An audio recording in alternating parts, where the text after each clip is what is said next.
जो मैंने आपको पिछली क्लास में पढ़ाया था ना, जैसे कि मैंने अकाउंटिंग इन्फॉर्मेशन से रिलेटेड चीजें बताई थी और सब बताया था, तो जब मैंने पहले सिखाया था आपको तो थोड़ा सा कंडेंस्ड वर्जन था, लेकिन नोट्स में थोड़ा ज्यादा एक्सप्लेन करके दिखाया गया और स्टेप बाय स्टेप दिखाया गया कि कैसे आप उसको कर सकते हैं आगे। ठीक है। तो अगर देखें, meaning of accounting we have already done, practice हम लोग ऑलरेडी कर चुके हैं। मैं नोट्स को शुरू से दोबारा से लेके चल रहा हूँ। और ये हम ऑलरेडी कर चुके हैं यहाँ पर। थोड़ा सा आगे चलें। अ, यहाँ आ जाते हैं, ये वाला टॉपिक हमें डिस्कस करना है। ठीक है, ब्रांचेज इन अकाउंटिंग। इस पर भी शुरू शुरू के जो यूटी होते हैं ना आपके, उस पर एक नंबर का क्वेश्चन बनता है। तो आपने बहुत सारी चीजें मिस करी हैं। ठीक है। तो just after the class 5 minute मेरे साथ बैठना, I tell you how we have to proceed further. ठीक है। अभी हम थियोरेटिकल चीजें डिस्कस कर रहे हैं। पहला चैप्टर ये थ्योरी का, दूसरा चैप्टर ये, और तीसरा चैप्टर भी थ्योरी का है। मैं बार बार आप लोगों से बोल रहा हूँ। Okay, question, fine. मैं आपको बार बार बोल रहा हूँ कि अगर आपको आपके स्कूल में जैसे अकाउंटिंग इक्वेशन या कोई और प्रैक्टिकल चैप्टर आता है तो आप मुझे टाइमली बताएं, ताकि आफ्टर द क्लास और ऑन सैटरडे और ऑन वीकेंड मैं आपको वो टॉपिक अलग से करवा दूंगा। ठीक है। During the class will proceed 1, 2 and 3, वैसा चलेंगे, जो सिलेबस के हिसाब से चलना है वैसा चलेंगे। बट कोई चैप्टर आपके स्कूल में अगर अलग से करवा रहे हैं, वो मुझे बताएंगे। वो क्लास के पहले या क्लास के बाद हम अलग से कर लेंगे। Even if it is for 1 student, for 2 students, I take that. क्योंकि मैं नहीं चाहता कि आप स्कूल में अपने सिलेबस से पीछे चलें। यहाँ तो जो हम चलाएंगे चलेंगे साथ साथ। ठीक है। Okay. If it is far away you can come to that seat. चलिए, you will get these notes. अभी सॉफ्ट कॉपी तो मैंने बच्चों को दे दिया, आप लोगों को हार्ड कॉपी आपको अगली क्लास में मिल जाएगा।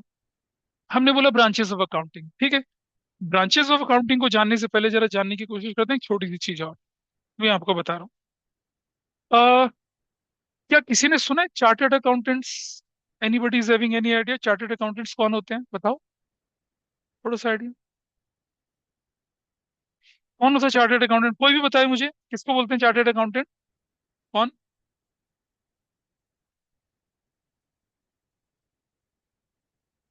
चार्टर्ड अकाउंटेंट बताइए। सीए। एक प्रोमिनेंट मजबूत सी और स्ट्रांग सी डिग्री लगती है। ठीक है। तो देखिएगा जरा, हमारे देश में ये बताइए कि सबसे ज्यादा अवेलेबिलिटी किस चीज की है? क्या चीज हमारे देश में सबसे ज्यादा है? पॉपुलेशन, है ना, नंबर वन हो गए हम वर्ल्ड में। अच्छा, हमारे देश में स्कैरसिटी किस चीज की है? नेचुरल रिसोर्सेज की? नहीं, बहुत है, वेस्ट होता है। जॉब्स की?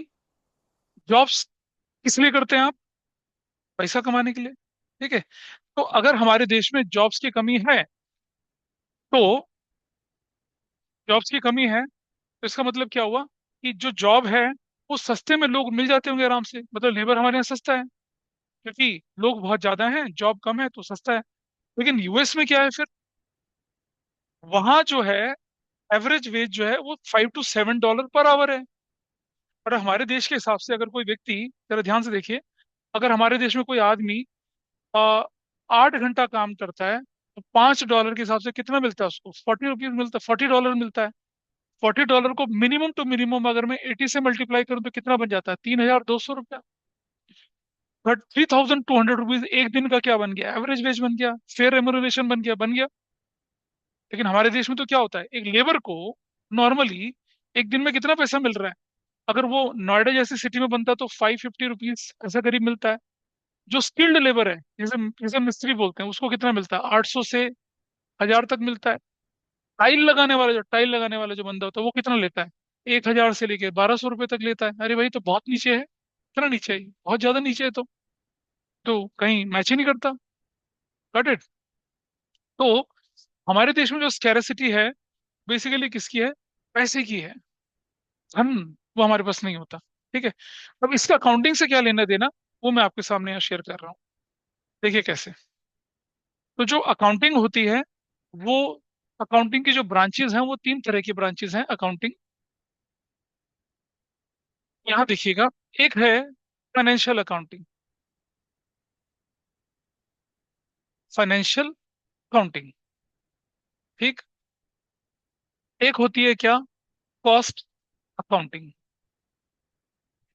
जो आपके सिलेबस के हिसाब से कॉस्ट अकाउंटिंग। ठीक है। और एक है आपके पास मैनेजमेंट मैनेजमेंट अकाउंटिंग। ठीक है, ध्यान से देखेंगे जरा।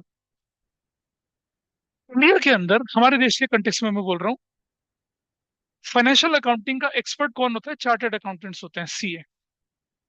फाइनेंशियल अकाउंटिंग डील करती है फाइनेंसिस से, पैसे से डील करती है। और पैसे की तो हमारे देश में कमी है। इसीलिए हमारे देश में जो पावरफुल अकाउंटेंट की पोजीशन मानी जाती है वो चार्टर्ड अकाउंटेंट की मानी जाती है। ठीक है, they manage taxes, they manage finances, they manage investments. और अच्छी खासी कमाई उन लोगों की होती है। ठीक। चलो, चार्टर्ड अकाउंटेंट हमें समझ में आया। ठीक। तो फाइनेंशियल अकाउंटिंग का एक्सपर्ट कौन कहलाता है? Chartered accountant. और फाइनेंशियल अकाउंटिंग के अंदर क्या डिस्कस करते हैं? फाइनेंशियल एस्पेक्ट डिस्कस करते हैं, भी नोट्स में भी देखेंगे। थोड़ा आगे चलते हैं, कॉस्ट अकाउंटिंग। ठीक। क्या आपने कोला वॉर के बारे में सुना है? इसके बारे में, कोला वॉर, ये क्या होता है? बताओ, किसी को आइडिया है? नहीं पता? दो पॉपुलर सॉफ्ट ड्रिंक कंपनीज हैं वर्ल्ड के अंदर, एक पेप्सिको और एक कोका कोला। ठीक है जी। पर आपने देखा होगा कि अगर पेप्सी की कोई बोतल आती है 500 मिलीलीटर में, 200 मिलीलीटर एक्स्ट्रा, तो कोक भी क्या करता है? वैसे ही कर देता है।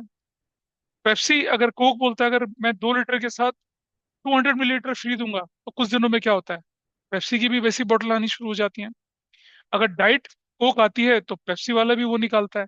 ठीक है। अच्छा, ये बताइए कि कोक के एडवर्टीजमेंट जो है आमिर खान किया करता था, तो पेप्सी की एडवर्टीजमेंट कौन है?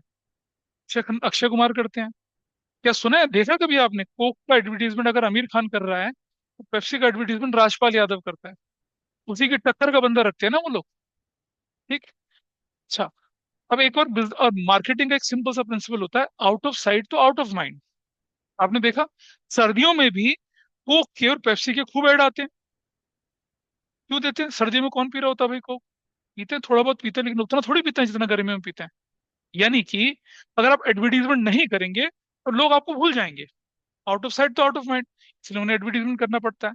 अब मुझे बताइए कि कोक और पेप्सी को अपने प्रॉफिट को इंक्रीज करना है, तो नंबर वन, क्या करें? क्वांटिटी कम कर दें।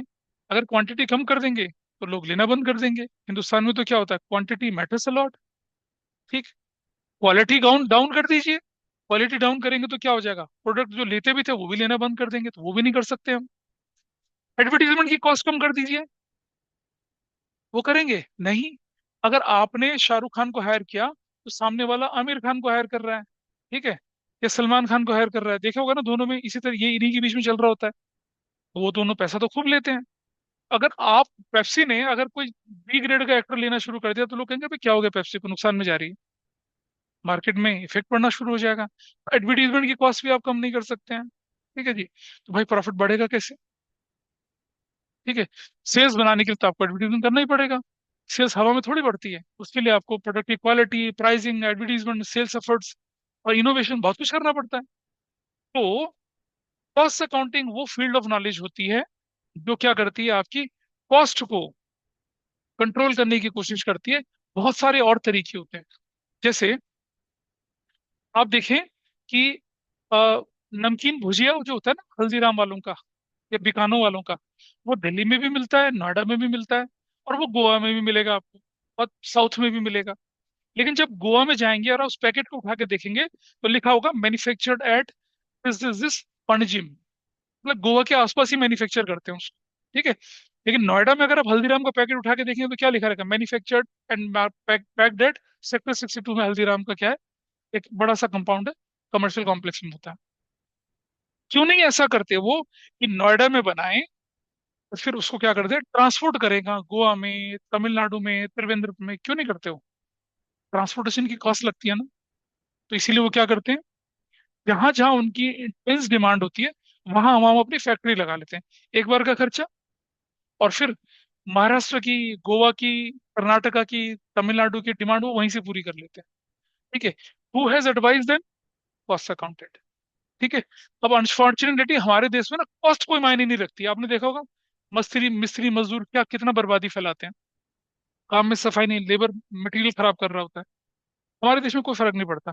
इसीलिए हमारे देश में कॉस्ट अकाउंटेंट्स जो होते हैं ना उनकी कोई वैल्यू नहीं होती है। क्योंकि कॉस्ट से कोई कोई फर्क ही नहीं पड़ता किसी को कॉस्ट में। कॉस्ट का फर्क कहाँ पड़ता है? जहाँ नेक टू नेक कंपटीशन होता है, यहाँ कहाँ है नेक टू नेक कंपटीशन?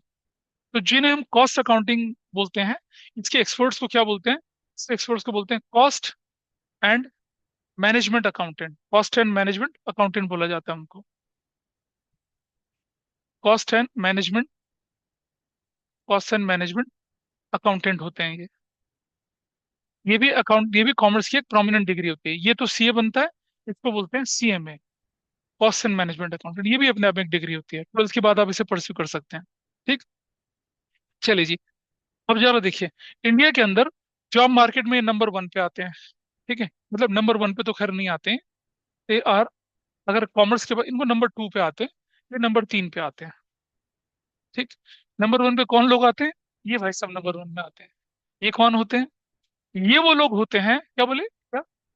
सीएफओस नहीं, ये वो लोग होते हैं जिनको थोड़ी सी नॉलेज फाइनेंस की होती है, थोड़ी कॉस्टिंग की होती है, थोड़ी क्वालिटी कंट्रोल की, थोड़ी टैक्सेशन की, थोड़ी थोड़ी नॉलेज एक्वायर करते हैं। ठीक है जी, थोड़ी थोड़ी नॉलेज एक्वायर करते हैं।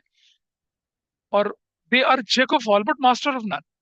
ये तो मास्टर है, ये तो अपने सब्जेक्ट के काफी स्ट्रांग है। तो इन लोगों को क्या बोला जाता है? इन लोगों के पास कौन सी डिग्री होती है? एमबीए होती है। ये होते हैं मास्टर ऑफ बिजनेस एडमिनिस्ट्रेशन। ठीक। सबकी थोड़ी थोड़ी जानकारी। भाई देखो, इसको फाइनेंस की और टैक्सेशन की जानकारी है, कॉस्टिंग की जानकारी होती है, लेकिन इतनी नहीं होती जितनी इसको होती है। ठीक है जी, ये अपनी फील्ड का एक्सपर्ट है अपनी। लेकिन ये लोग जो होते हैं, ये सब पढ़ते हैं। कॉस्टिंग भी पढ़ते हैं, टैक्सेशन भी पढ़ते हैं, फाइनेंस भी पढ़ते हैं, ऑपरेशनल रिसर्च भी पढ़ते हैं, सब कुछ पढ़ते हैं। थोड़ा थोड़ा पढ़ते हैं, उतना पढ़ते हैं कि ये लोगों को कंट्रोल कर पाए। ठीक है। तो इनकी वैल्यू ज्यादा होती है मार्केट में, इनको नंबर वन मिलता है। अगर किसी ने आईआईएम से पढ़ाई कर रखी है, तो अगर आईआईएम वाला 10 to 12 ईयर की, 10 to 12 ईयर्स में सीएफओ की पोजीशन पहुंच जाता है। ठीक है। एयर एशिया का नाम सुना है? एयर एशिया का सीएफओ, चीफ फाइनेंशियल ऑफिसर जो था, वो एक बंदा था, चिंटू चांडिल्य। सुनने में अजीब सा नाम है, कभी गूगल पे सर्च करना, Chintu Chandilya. And he was a model as well. इतना 12 साल की एक्सपीरियंस के साथ, पोस्ट क्वालिफिकेशन एक्सपीरियंस में, एक एयर एशिया अच्छी खासी एयरलाइंस, टाटा एयरलाइंस की, उसका सीएफओ था। तो अगर आपने बढ़िया बिजनेस स्कूल से, इंडिया के आईआईएम से पढ़ाई करी, या वॉर्टन बिजनेस स्कूल, या हार्वर्ड या किसी और से पढ़ाई करी, या किसी से भी पढ़ाई करी आपने, आईवी लीग के कॉलेज से टॉप क्लास बिजनेस मैनेजमेंट की पढ़ाई करी, यू विल हैव बहुत बहुत शानदार पैकेजेस होते हैं। जैसे मैं अभी पढ़ रहा था, एक आर्टिकल लिंक्डइन में मेरे पास आया था कि Wharton business school business number one है पोस्ट ग्रेजुएशन में बिजनेस मैनेजमेंट के लिए। उसके ग्रेजुएट्स की जो एवरेज सैलरी है एनुअल, वो है $225,000। ठीक है। $225,000 को अगर मैं मल्टीप्लाई करता हूँ 80 से, अगर मैं इंडियन करेंसी में जरा देखूं जरा, आप देखेंगे जरा कितना आता होगा। 225,000 को मैं 80 से मल्टीप्लाई कर रहा हूँ, 82 से कर रहा हूँ, 1,84,50,000। ये क्या एवरेज पैकेज है, इनिशियल पैकेज, शुरुआत के। अनडाउटली वाटन बिजनेस स्कूल में खर्चा भी होता है, 2-2.5 करोड़ का खर्चा आपका होता है। लेकिन पहले पैकेज में आप क्या निकाल लिए जाते हैं? निकाल लेते हैं कॉस्ट इतनी। ठीक है, इतने उनके पैकेजेस हैं। लेकिन क्या एक चार्टर्ड अकाउंटेंट को इंडिया या अब्रॉड में 1,50,00,000 रुपया क्वालिफिकेशन खत्म होते ही मिलेगा क्या? नहीं मिलता, रिटायरमेंट तक नहीं मिलता भाई। तो अकाउंटिंग की तीन फील्ड है। एक है फाइनेंशियल अकाउंटिंग, जिसके एक्सपर्ट चार्टर्ड अकाउंटेंट होते हैं। दूसरी कौन है? कॉस्ट अकाउंटिंग, जिसके एक्सपर्ट्स क्या होते हैं? कॉस्ट एंड मैनेजमेंट अकाउंटेंट होते हैं। सागरिका समझ पा रही है? और तीसरा क्या होता है आपका? यस। मैनेजमेंट अकाउंटेंट होते हैं, जिनको हम क्या बोलते हैं? एमबीएस बोलते हैं। ठीक। अब जरा देखें कि हमारा कंटेंट क्या कहता है। ठीक। आपको ब्रॉड आइडिया दे दिया मैंने, लिखना कैसे क्या करना है। देखिए, कभी भी आपके पास आ जाए स्टेट ब्रीफली, तो आपको क्या करना है? एक हेडिंग देनी है और 2 से 3 लाइन का एक्सप्लेनेशन देना है। ठीक। अगर लिखा हुआ आ जाए क्या, ब्रीफली एक्सप्लेन, तो आपको एक हेडिंग देनी है और 3 से 4 लाइन का एक्सप्लेनेशन देना है। अगर बोले लिस्ट आउट, तो आपको सिर्फ नाम देना है, एक्सप्लेनेशन नहीं देना है। तो तीन ब्रांचेस अकाउंटिंग हम पढ़ने वाले हैं, कौन कौन सी? अच्छा, एक ब्रांच और होती है जिसे कहते हैं हम लोग ह्यूमन रिसोर्स अकाउंटिंग। और एक और अकाउंटिंग होती है रिस्पॉन्सिबिलिटी अकाउंटिंग, तो वो आपके सिलेबस का पार्ट नहीं है। ठीक है, सिलेबस में तीन चीजों के बारे में बोला गया है। ठीक है। नई बुक में देखना रहे लिखा है कुछ ऐसा, जस्ट सी दैट। तो पहला क्या आपके पास आया भाई? Financial accounting. ठीक है जी। क्या कहते हैं फाइनेंशियल अकाउंटिंग के अंदर? ये इससे रिलेटेड है फाइनेंशियल अकाउंटिंग, फाइनेंशियल स्टेटमेंट्स। ये एलई नहीं है, ये है I dot E dot, that is the profit and loss account and the balance sheet users. तो फाइनेंशियल अकाउंटिंग किससे रिलेटेड है? जो हमने अकाउंटिंग पढ़ी थी आपके सामने, कि रिकॉर्ड करना, क्लासिफाई करना, समराइज करना, ठीक है, फिर उसके बाद क्या करना, एनालिसिस, इंटरप्रिटेशन, कंपनी, ये उससे रिलेटेड है फाइनेंशियल अकाउंटिंग, जो हम पढ़ेंगे 11th 12th में। हम फाइनेंशियल अकाउंटिंग पढ़ेंगे, कॉस्ट अकाउंटिंग नहीं पढ़ेंगे। कॉस्ट अकाउंटिंग स्कूल लेवल पे नहीं पढ़ाई जाती है, सिर्फ आईसीएसई में होती है। ग्रेजुएशन लेवल पे, पोस्ट ग्रेजुएशन लेवल पे आप कॉस्ट अकाउंटिंग पढ़ते हैं। This is what financial accounting. क्या बोले हम लोग? दिख रहा है सागरिका तुम्हें ये? Is it visible to you? Yes sir. ठीक है। इसके प्रोडक्ट फाइनेंशियल अकाउंटिंग के क्या होते हैं? प्रॉफिट एंड लॉस अकाउंट होता है, और क्या होता है आपके पास बैलेंस शीट होता है। इनके बारे में हम कई बार बहुत सारी चीजें बोल चुके हैं। ठीक। जब हम बेसिक अकाउंटिंग टर्म पढ़ेंगे ना, तब भी ये आएंगी। तो हमने इसलिए इन पे काफी कुछ डिस्कशन किया था। थोड़ा और आगे चलें जरा। अगली ब्रांच कौन सी आई आपके पास? कॉस्ट अकाउंटिंग है। ये किससे रिलेटेड है? ये है कॉस्ट ऑफ प्रोडक्ट, ये ऑपरेशंस, ये प्रोसेसेस, ठीक है, और एक्टिविटीज से। देखिए बेटा, समझना, फाइनेंशियल अकाउंटिंग के expert, chartered accountant, they have value everywhere. लेकिन कॉस्ट अकाउंटिंग वाले लोग कहाँ जाते हैं पता है? जहाँ मैन्युफैक्चरिंग होती है, सीमेंट इंडस्ट्री में, शुगर इंडस्ट्री में, ठीक है, और कंज्यूमर, एफएमसीजी कहते हैं, फास्ट मूविंग कंज्यूमर गुड्स। जहां जहां प्रोडक्शन का रोल होगा, पेपर मैन्युफैक्चरिंग में, वहां वहां कॉस्ट अकाउंटिंग जाते हैं। ठीक है। और गवर्नमेंट ऑफ इंडिया ने एक एक सर्विस बना रखी है, सिविल सर्विसेज होती है ना, एक ऐसी सर्विस बना रखी है, Indian cost and account service. उसमें जिन लोगों ने सीएमए कर रखा होता है, वो एंट्रेंस देते हैं, असिस्टेंट डायरेक्टर कॉस्ट की पोजीशन पे लगते हैं, तो काफी ऊंची पोजीशन तक रेज करते हैं वो लोग, पैसा करके। तो कॉस्ट अकाउंटिंग किससे रिलेटेड है? कॉस्ट ऑफ प्रोडक्ट से रिलेटेड है। फाइनेंशियल अकाउंटिंग तो all the financial matter they discuss. लेकिन अब फाइनेंशियल अकाउंटिंग तो हर जगह चाहिए। सीमेंट मैन्युफैक्चरिंग कंपनी वाले को भी तो क्या चाहिए? फाइनेंशियल अकाउंटेंट चाहिए ना।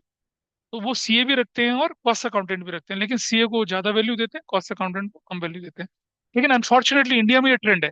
लेकिन जब आप ग्लोबली जाएंगे, तो वहां पर कॉस्ट ज्यादा मायने रखती है, तो वहाँ कॉस्ट अकाउंटेंट की ज्यादा वैल्यू है। तो ब्रिटेन से एक होता है chartered institute of management accounting, CIMA कहते हैं उसको। तो जो इंडिया के अंदर सीएमए है ना, उसका पेरेंट बॉडी वही है। तो जब आप सीएमए की chartered institute of management accounting की जब डिग्री पूरी करते हैं ना, तो आपकी एक्सेस ग्लोबली हो जाती है। लेकिन सीए करने से इंडिया का सीए इंडिया में चलेगा। यूएस में जो चार्टर्ड अकाउंटेंट है, उसे कहते हैं सर्टिफाइड पब्लिक अकाउंटेंट, वो यूएस में चलते हैं, ये जहां जहां यूएस की कंपनी वहां चलेंगे वो। ठीक है। ग्लोबली कॉस्ट अकाउंटिंग की ज्यादा वैल्यू होती है।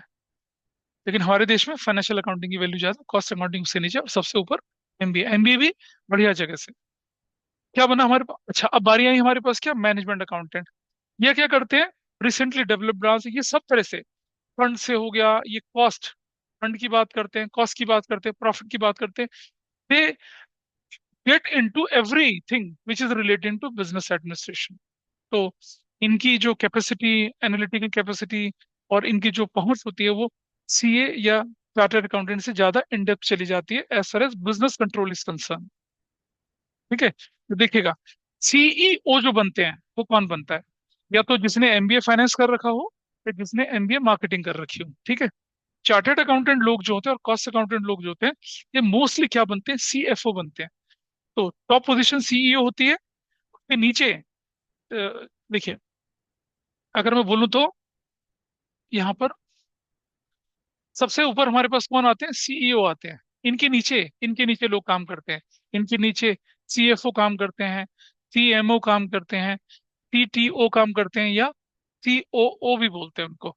सीएफओ क्या हुआ? Chief financial officer. सीएमओ क्या हुआ? Chief marketing officer. और सीओओ या सी चीफ टेक्निकल ऑफिसर या चीफ ऑपरेटिंग ऑफिसर बोला जाता है। ठीक है। तो ये बंदे जो हैं, ये कौन है? ये सीए हैं। ठीक है। मार्केटिंग वाले बंदे जो होते हैं, ये भी सीएमओ जो होते हैं, ये एमबीए करते हैं। मार्केटिंग वगैरह में, मार्केटिंग में एमबीए करते हैं, तभी इस पोजीशन पे पहुंचते हैं। सीटीओ जो होते हैं, जैसे आपने देखा होगा आईआईटी के इंजीनियर्स वगैरह हो गए, और फिर ये लोग क्या करते हैं? एमबीए की डिग्री ले लेते हैं। ये वो होता है टेक्नोक्रेट बोलते हैं इनको, ये वो लोग होते हैं। ठीक है। और इन्हीं में से कोई लोग ऊपर जाके सीईओ बनता है। जो सीएमए होते हैं, उनको सीईओ बनने में काफी टाइम लगता है और दिक्कत होती है।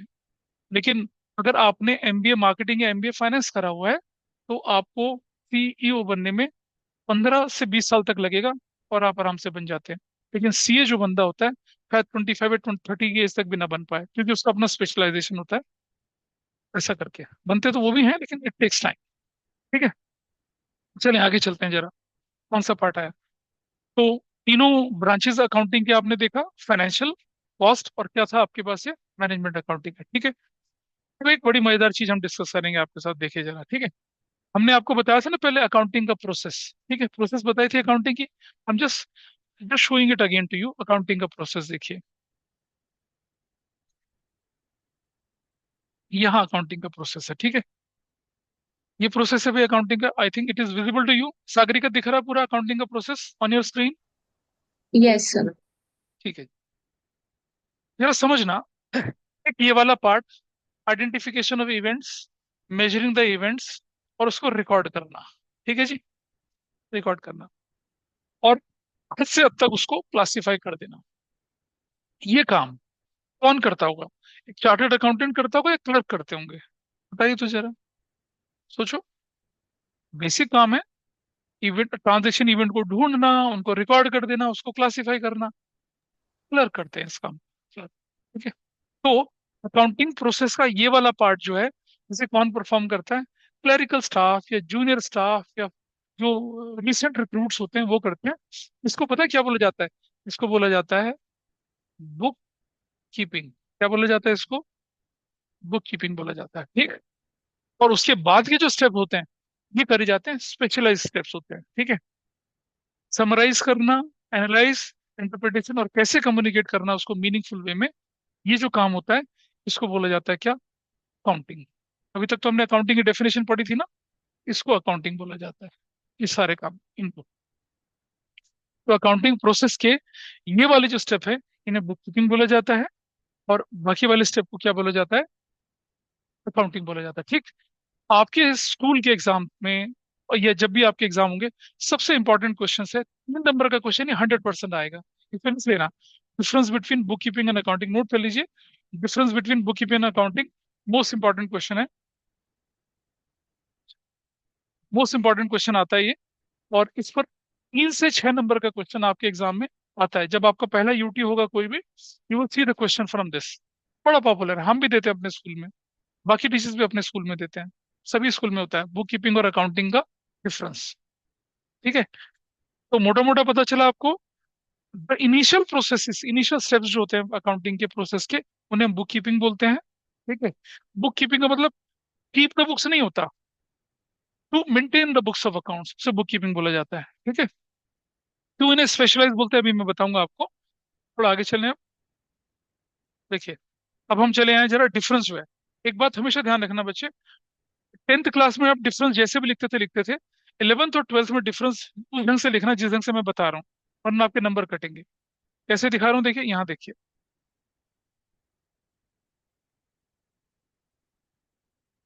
Book keeping, accounting and accountancy. अच्छा, एक और चीज था, मैं आपके सामने बताया था ना कि account is what, summary of all the transactions relating to one head.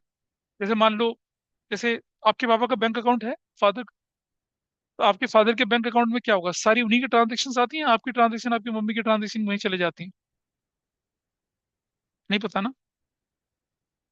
मेरे बैंक अकाउंट में मेरी ट्रांजेक्शन जाएंगी, आपके बैंक अकाउंट में आपकी ट्रांजेक्शन जाएंगी। Even if you are my daughter, your transaction are not mix in my bank account. नहीं होता।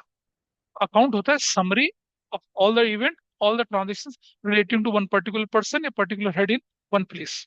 उसको हम क्या बोलते हैं? अकाउंट बोलते हैं। प्रोसेस जिसके थ्रू हम अकाउंट बनाते हैं, उसे हम अकाउंटिंग बोलते हैं।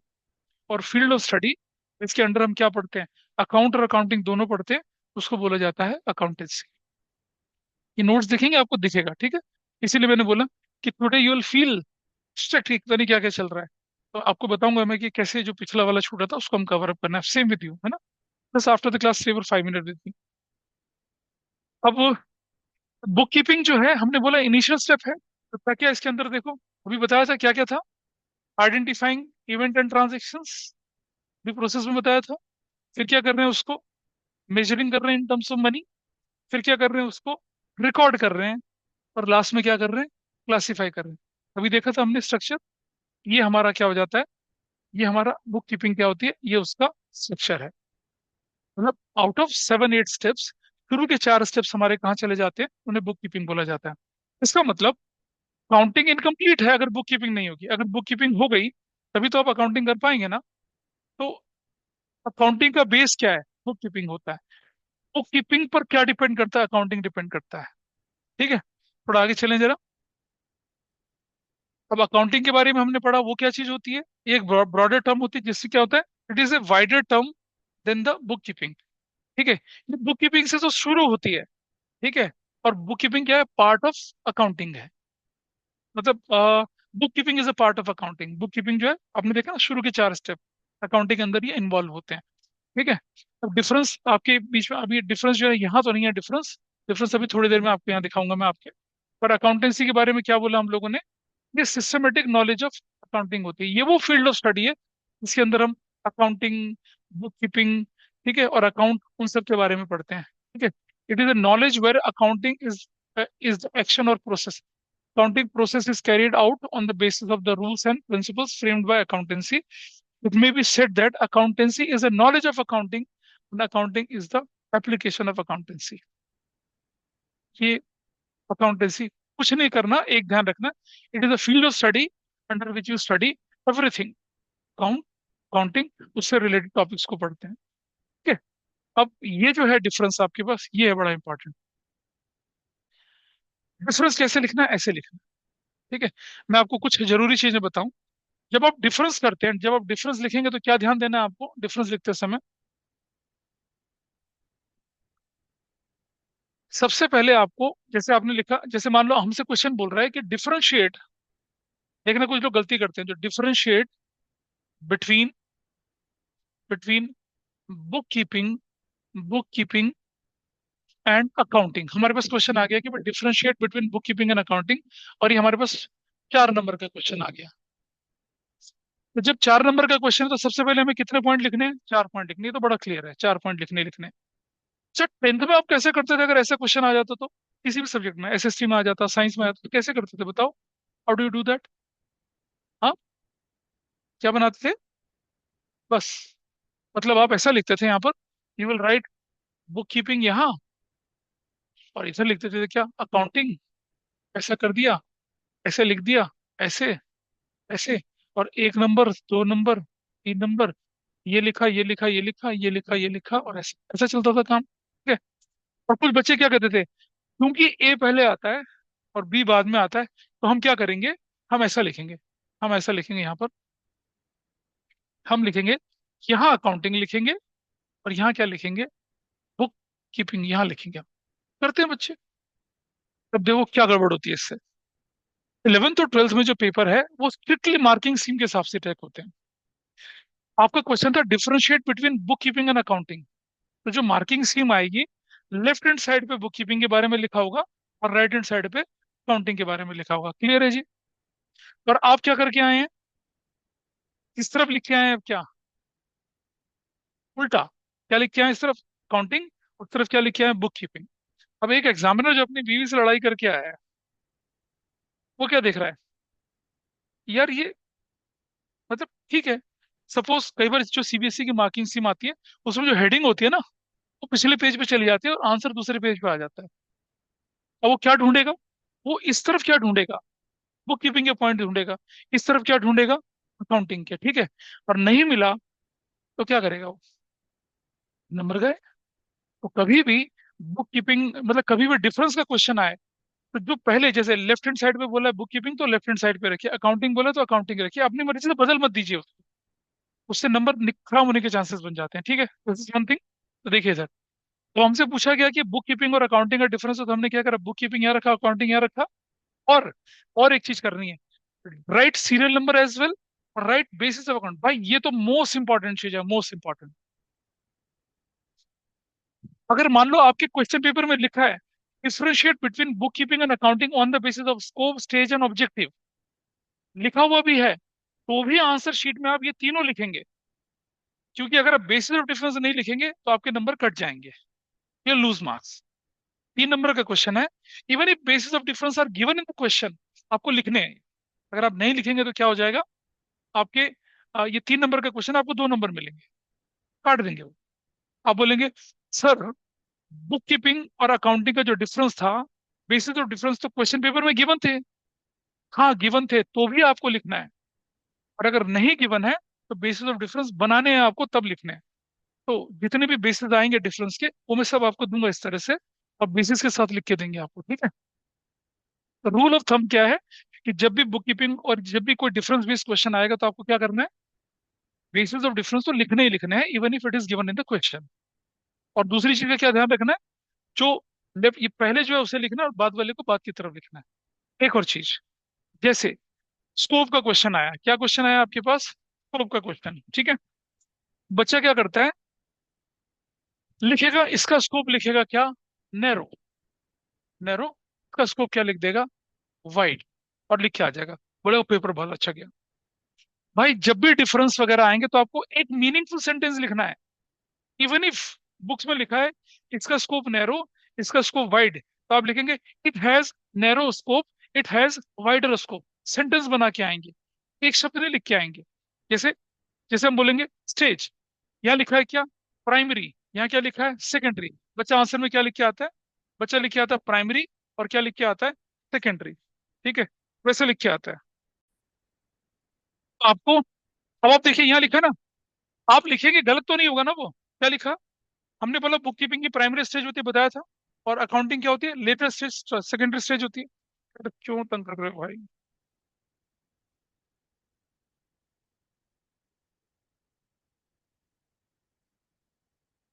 चलो, तो देखिए क्या हुआ, बच्चा लिख के आएगा कि ठीक है, दिख रहा है ना, हमने भी तो लिखा है ना, ये प्राइमरी स्टेज है, पहले ये होता है बाद में ये होता है, ठीक है, प्राइमरी और सेकेंडरी।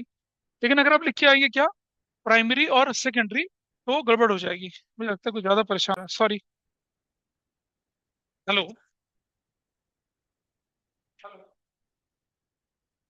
हाँ जी बोलिए, कहाँ से बोल रहे हैं, हाँ तो क्या हुआ बताइए, किसकी कॉल कर रहे हैं आप।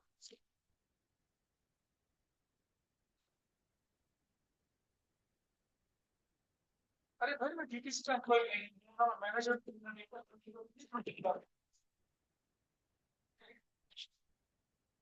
एक बार, सॉरी, एक बार क्या हुआ कि मेरे पास ना गलत कॉल आती है किसी, द्वारका डिपो है डीटीसी का, उसकी कॉल आती है मेरे पास, ये पता है। तो देखिए, ये प्राइमरी लिखेंगे सेकेंडरी लिखेंगे, दो it is correct but you will lose half marks. आपको सेंटेंस लिखना है, it is a primary stage, it is a secondary stage, right in that way, ठीक है जी। तो डिफरेंस को लिखते समय तीन चीजों का ध्यान रखें। एक तो आप बुक कीपिंग पहले लिखें और अकाउंटिंग बाद में लिखें। सेंटेंस क्या करेंगे, पूरे लिखेंगे, और बेसिस ऑफ डिफरेंस देंगे। चलिए अब डिफरेंस देखते हैं, ठीक। पहला, बुक कीपिंग का स्कोप जो है नैरो होता है, क्योंकि उसमें सिर्फ हम क्या करते हैं, रिकॉर्डिंग रिकॉर्डिंग और बुक्स मेंटेन करते हैं। असली पार्ट जो होता है, एनालाइज करना, इंटरप्रिटेशन करना, ये स्किल टास्क होता है। तो ये क्या होता है, ये देखिए, it is concern with identifying of financial event and transaction, measuring और उनको क्लासिफाई करने तक चलता है, ठीक है।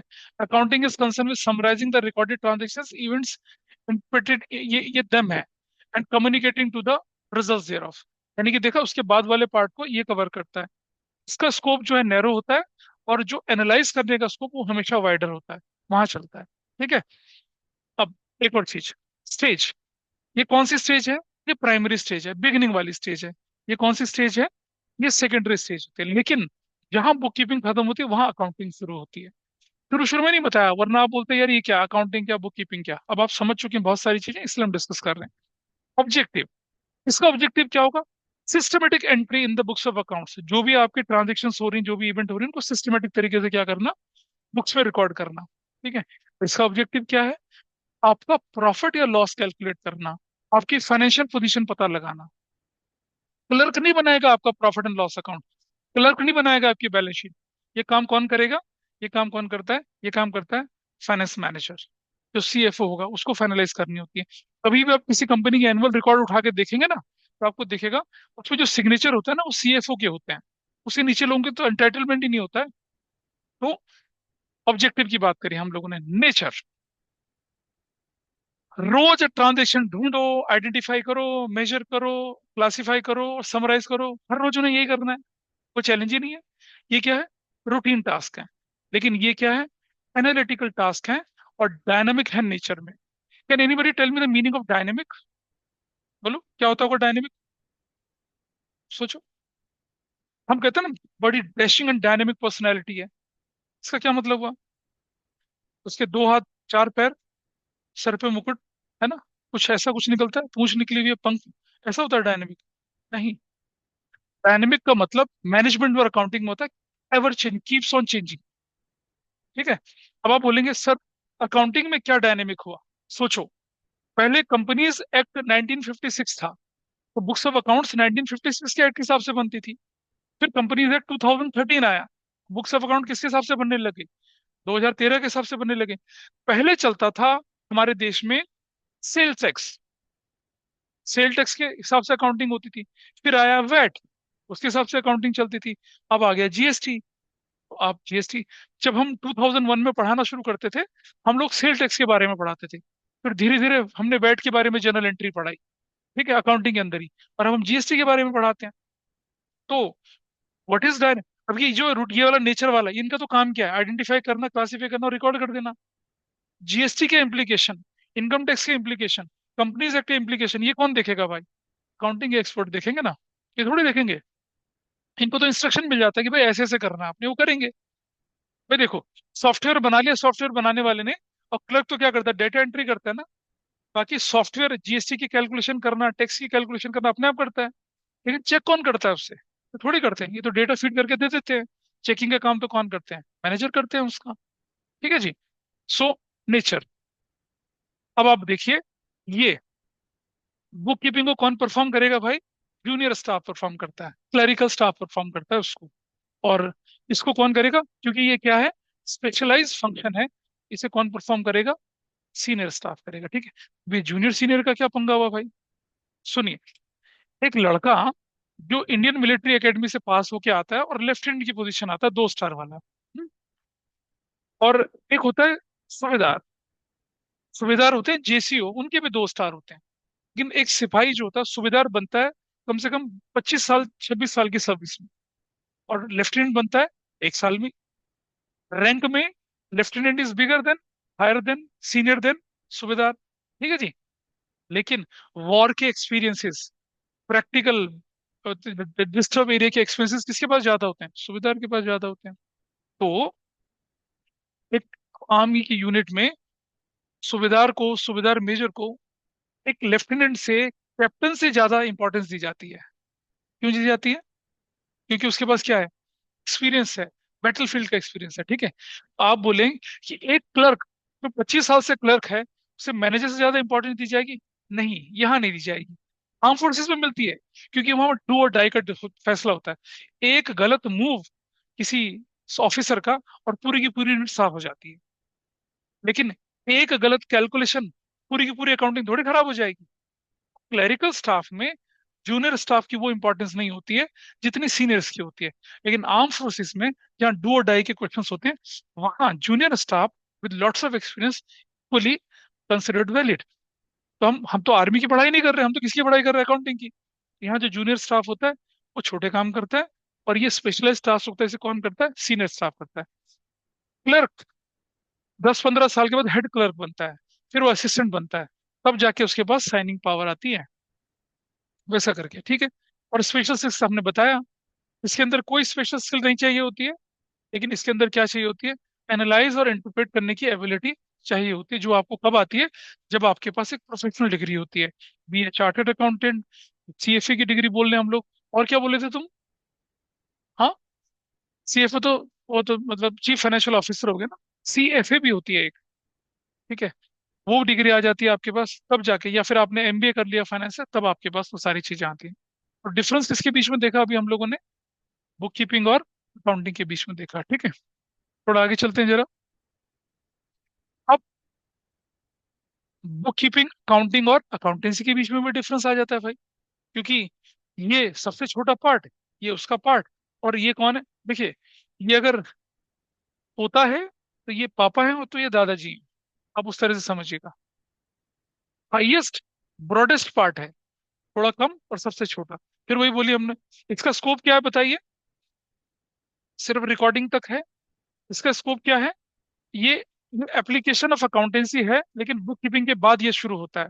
और अकाउंटेंसी के अंदर क्या होता है, सारी अकाउंटिंग की थ्योरी, सारे अकाउंटिंग के प्रिंसिपल्स, एवरीथिंग, और फाइनेंशियल स्टेटमेंट बनाना, ठीक है, उसको एनालाइज करना और बाकी सारी चीजों का काम करना, ये काम तो इसके अंदर होता है, लेकिन यहाँ उसके अंदर कैसे काम होता है वो सिखाया जाता है। अकाउंटेंसी फील्ड ऑफ स्टडी है ना ये, इट हैज अ, ठीक है।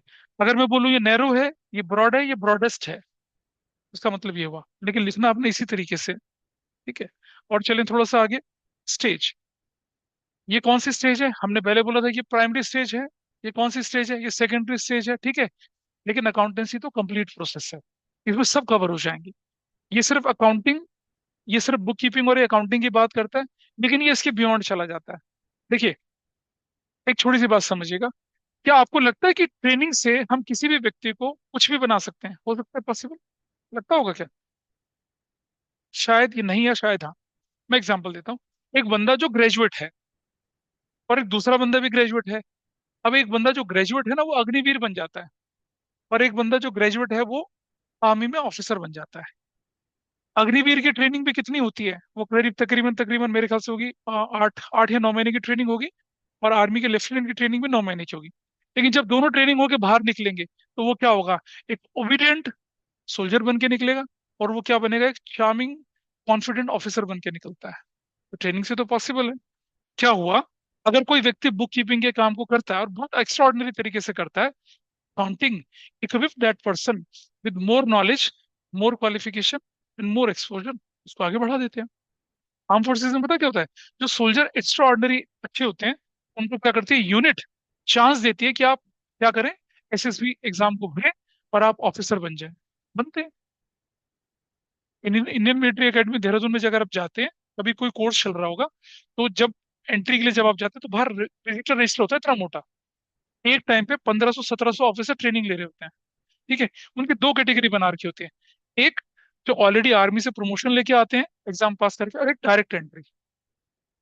डायरेक्ट एंट्री वाले कौन होते हैं, एनडीए वाले होते हैं, सीडीएस वाले होते हैं, दोनों तरह से चलते हैं। और दूसरे कौन होते हैं, जो प्रमोशंस लेके आते हैं और फिर एसएसबी। देखिए, डायरेक्ट एंट्री वाले को एंट्रेंस देना पड़ेगा, एसएसबी देना पड़ेगा, सब कुछ करना पड़ता है। लेकिन जो ऑलरेडी सर्विस में होता है, उसे सिर्फ एसएसबी देना पड़ता है। एक एक अच्छा खासा एंट्री होता है, वो देना पड़ता है। लेकिन फिर दोनों ही जाके क्या बनते हैं, ऑफिसर बनते हैं। यहाँ ये जो है अकाउंटेंसी, ये इनको भी काउंटिंग करने वाली पोजीशन में कन्वर्ट कर सकती है, by training, by appropriate exposure. तो स्टेज प्राइमरी है, सेकेंडरी है, लेकिन ये कंप्लीट प्रोसेस है, इसके अंदर दोनों इंक्लूड हो जाते हैं। फिर हमने बोला डिपेंडेंसी, ठीक है। बताइए जरा, ये ये depends on correct recording of transactions and events, it depends on book keeping, ठीक है। भाई, अकाउंट बुक कीपिंग को करने के लिए क्या चाहिए आपको, करेक्ट इन्फॉर्मेशन चाहिए ना। लेकिन अकाउंटिंग करने के लिए क्या चाहिए आपको, बुक कीपिंग चाहिए। और इसके अंदर क्या हो जाते हैं, दोनों की दोनों चीजें आ जाती हैं। अकाउंटेंसी इनकम्प्लीट है अगर उसके अंदर बुक कीपिंग और अकाउंटिंग ना हो तो। ऐसा करके चलता है मामले। नेचर की बात करते हैं। ये डिफरेंस भी बड़ा इंपॉर्टेंट एग्जाम में आने लायक इंपॉर्टेंस होता है, ठीक है। इसका नेचर, ये अकाउंटिंग का पार्ट है, हमने मान लिया, ठीक है। ये क्या करता है, एनालाइज करता है और इंटरप्रिटेशन करता है, ये भी हमने देख लिया। और ये क्या करता है, पढ़ाता, बोलो ना, टीचिंग मेथोडोलॉजी, क्या, जिसके थ्रू आप अकाउंटिंग, बुक कीपिंग या कोई भी और इससे रिलेटेड एरिया को क्या कर सकते हैं, कवर कर सकते हैं, ये उसका नेचर बनता है। तो ये दोनों के दोनों एक्सट्रीमली इंपॉर्टेंट है from examination point of view से। इनको आप ढंग से करेंगे, और जो मैंने बताया ना, कि पहला पार्ट, दूसरा पार्ट, सीरियल नंबर लिखेंगे, बेसिस ऑफ डिफरेंस लिखेंगे, और कंप्लीट सेंटेंस में आंसर देंगे। ना आपके टीचर आपके नंबर काटेंगे, और फिर आप बोलेंगे जी आपने हमें बताया नहीं। आपके टीचर बताएं बाद में, मैं पहले बोल रहा हूँ।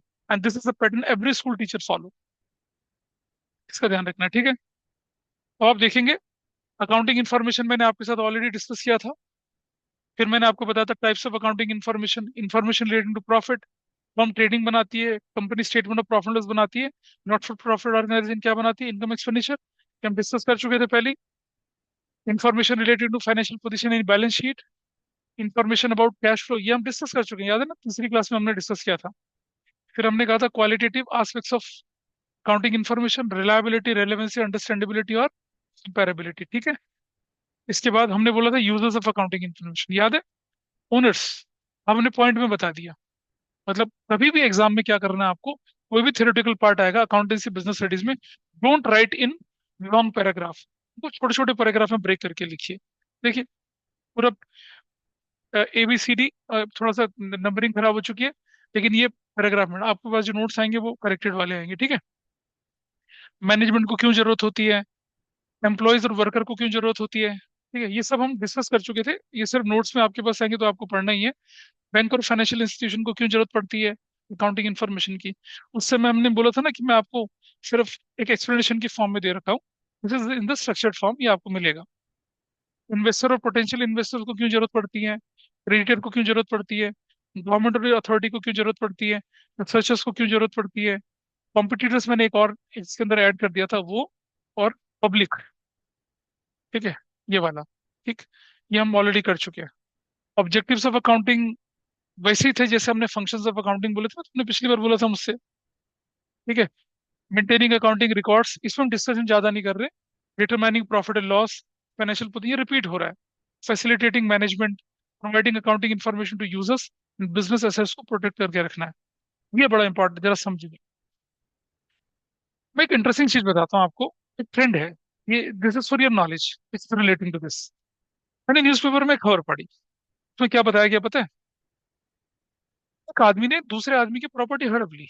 कैसे हड़पी देखिए, बिना किसी, वो भी कोर्ट के ऑर्डर से हड़प ली। कैसे, उसने अपने दोस्त को बोला, ठीक है, कि तू मेरे खिलाफ मुकदमा कर कि मैंने XYZ घर तेरे से छीन लिया है, ठीक है जी। कोर्ट में मुकदमा डाल दिया, कोर्ट ने समन इशू करा, समन आया। अच्छा, हुआ क्या था, मैं एक घर को अपने कब्जे में लेना चाहता हूँ। मैंने अपने दोस्त के साथ एक एक एक, एक मैंने अपने दोस्त के साथ एक स्कीम बनाई कि ठीक है भाई, मैं और तू है, तू मेरे खिलाफ एक कोर्ट में मुकदमा डाल कि मैं इस घर में बैठा हुआ हूँ, मैं इस घर का मालिक नहीं, ठीक है जी। हो गया जी, चलो ठीक है, कोर्ट में पेश हुई, फिर 2-3 हेयरिंग हुई, उसके बाद मेरे दोस्त ने क्या कर लिया, विड्रॉ कर लिया केस, कि हाँ यही मालिक है कोर्ट का। जब केस विड्रॉ कर लिया तो कोर्ट ने ऑर्डर डाला, क्या ऑर्डर दिया होगा बताओ, कि उस घर का पोजीशन किसके पास होना चाहिए, मेरे पास होना चाहिए। अब मैं अपना लाठी लेके बैठ गया उस घर में। अब घर का असली मालिक आया, भाई तुम कैसे यहाँ पर, अरे मैं कैसे, कोर्ट का ऑर्डर। गाजियाबाद में चलता था भाई खेल बढ़िया तरीके से, इतनी ही प्रॉपर्टी ऐसे लोगों ने हथिया ली। पुलिस के पास भी मैं जाऊंगा तो वो क्या दिखाएगा, कोर्ट का ऑर्डर, क्या, it is here bye declares that opponent has withdrawn the case, hence property below, court लिख के देता है भाई, तो फैसले में लिखेगा ना कि प्रॉपर्टी इसकी, बिना वेरिफिकेशन। उसे क्या पता चला झूठा मुकदमा लेके आए हैं ये। अच्छा, पुलिस वाले इन्वेस्टिगेशन के लिए आते थे तो पैसा खिला दिया, बन गया कोर्ट की तरफ से प्रूफ। क्या करे आदमी, कहाँ जाए अब, ऐसे मुद्दे क्या तो। गाजियाबाद के एक IPS ऑफिसर बने थे, SSP में थे एक वो, जब उनकी नॉलेज में ये बात आई, then he deeply investigated that thing, then he made a task force, और तब जाके कोर्ट में बोला, लोअर कोर्ट में, जैसा वैसा मत करो, एक तो लो पहले हो क्या रहा है, जैसा बोले अपने SI विषय को थोड़ा कंट्रोल में करो, फिर हम देखते हैं। अब तब जाकर करीब करीब 3 साल पहले, कोरोना से पहले, ये वो जो इस तरह का झंझट था वो हटा। आपके साथ हो जाए आप क्या करेंगे, ये रहा ना हमारे साथ। अगर मेरे पास कोई प्रॉपर्टी है तो मेरी बुक्स ऑफ अकाउंट्स में उसको खरीदने के, मेंटेन करने के, रिपेयर करने के बिल और वाउचर बनेंगे ना, बनेंगे नहीं बनेंगे। मैं अपने घर में क्या करा रहा हूँ, मेरी कंपनी है, मेरी कंपनी की प्रॉपर्टी है 5-6, मैं उनकी मेंटेनेंस करा रहा हूँ, रिपेयरिंग करा रहा हूँ, उसके वॉशरूम नए बना रहा हूँ, उसमें दरवाजे नए लगा रहा हूँ, उसमें सिक्योरिटी कैमरे लगा रहा हूँ, तो बिल वाउचर आएंगे ना मेरे, ठीक है जी। कोई व्यक्ति मेरी कंपनी के डुप्लीकेट कागज लेके चला गया कोर्ट में, ठीक है, तो मैं क्या करूंगा, सर्टिफाइड चार्टर्ड अकाउंटेंट की जो फाइलें हैं कि सर अगर ये प्रॉपर्टी इसकी है तो दिखाएं इसने मेंटेनेंस करी होगी। मैंने तो क्या करा था, दरवाजे लगाए थे, रेनोवेशन कराई थी, रूम एक्सटेंड कराए थे, CCTV कैमरा लगाए थे, मेरे पास तो सारे बिल एंड वाउचर रखे हुए हैं ना। तो in that way, who has a valid ownership right on the property, उसके पास, जिसके पास 10 साल 15 साल की प्रॉपर्टी से रिलेटेड एक एक कागज है, या उसके पास जो ये नकली सेल डीड लेके आ गया, किसके पास होगा, हमारे पास होगा। लेकिन बिजनेस प्रोटेक्ट कर पाता ना अपनी एसेट्स को, इंडिविजुअल तो बनाता ही नहीं अकाउंट। अब मैं अपने घर में रेनोवेशन करा रहा हूँ तो मैं अकाउंटिंग थोड़ी करूंगा, तो आदमी फंस जाता है। तो क्या लिखा है यहाँ पर? Protecting business assets. How accounting help protecting business assets? Through books of accounts. In books of accounts every major minor expense relating that property is shown and recorded. Business expense है ना वो, तो लिखेंगे आप उसको। हम तुम थोड़ी करते हैं। तुम अगर आप सपोज आपके पेरेंट्स अगर आपके वॉशरूम की टाइल्स बदलवा रहे हैं, फ्लोर बदलवा रहे हैं और सारी फिटिंग बदलवा रहे हैं, लग रहा है 3 लाख 4 लाख का खर्चा, वाउचर थोड़ी बना रहे हैं उसके। लेकिन अगर आपके फादर आपके ऑफिस में, आपकी फैक्ट्री के ऑफिस में, ठीक है, वहां ये काम करवाएंगे तो क्या होगा? बनेगा ना पूरा बिल। पूरे सीमेंट कितना, रेता कितना, टाइल कितनी, फर्श कितना, टॉयलेट एसेसरीज कितनी की, सबका रिकॉर्ड बनता है। और बुक्स ऑफ अकाउंट्स में दिखता है, रेनोवेशन एक्सपेंस के नाम से दिखेगा वो। तो ऐसे में बिजनेस की प्रॉपर्टी को टेक ओवर करना, या उसको सीज करना, या उसको हथिया देना बड़ा मुश्किल बन जाता है। ठीक है। और वैसे नहीं होता, लेकिन हमारी तुम्हारी प्रॉपर्टी में होता नहीं। शायद कोई कर जाए, बदमाशी या कलाकारी कर जाए। तो ये हमारा पॉइंट का, ये डिस्कस करने लायक था। अब ये कई बार ये क्वेश्चन आया था 3 नंबर का, अकाउंटिंग इज एन आर्ट और अ साइंस। ठीक है भाई, देखो, साइंस के भी प्रिंसिपल्स होते हैं, अकाउंटिंग के भी प्रिंसिपल्स होते हैं। तो कई लोगों को लगता है कि आर्ट, देखिए, आर्ट का मतलब एक सिस्टमेटिक बॉडी होनी चाहिए। कोई भी आर्ट है, जैसे अच्छा, कोई कोई क्लासिकल डांस सीखता है कोई व्यक्ति? क्लासिकल डांस किसने सीखा कभी यहाँ पे? नहीं। कौन सा सीखा बताओ? हाँ, कथक। तो कथक का लिटरेचर है ना, मूवमेंट्स है ना, और स्टेजेस है ना, सारी की सारी, पूरा सिस्टमेटाइज बॉडी है ना नॉलेज की। पूरा पूरा थियोरेटिकल नॉलेज भी है उसकी, होता है। ठीक है। ऐसा करके जिसमें आपको स्किल चाहिए, क्रिएटिविटी चाहिए और प्रैक्टिस चाहिए। Similarly in accounting there is a well defined body knowledge, जिसमें आपको क्या चाहिए? स्किल चाहिए, क्रिएटिविटी चाहिए, और क्या चाहिए? प्री डिटरमाइंड ऑब्जेक्टिव को फुलफिल करने की कैपेसिटी चाहिए। ठीक है। Art means a systematic body. Counting art क्यों है?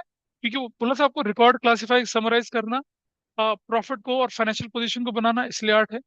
Science is a systematic and organized body of knowledge based on logically observations, finding fact and event specified principle.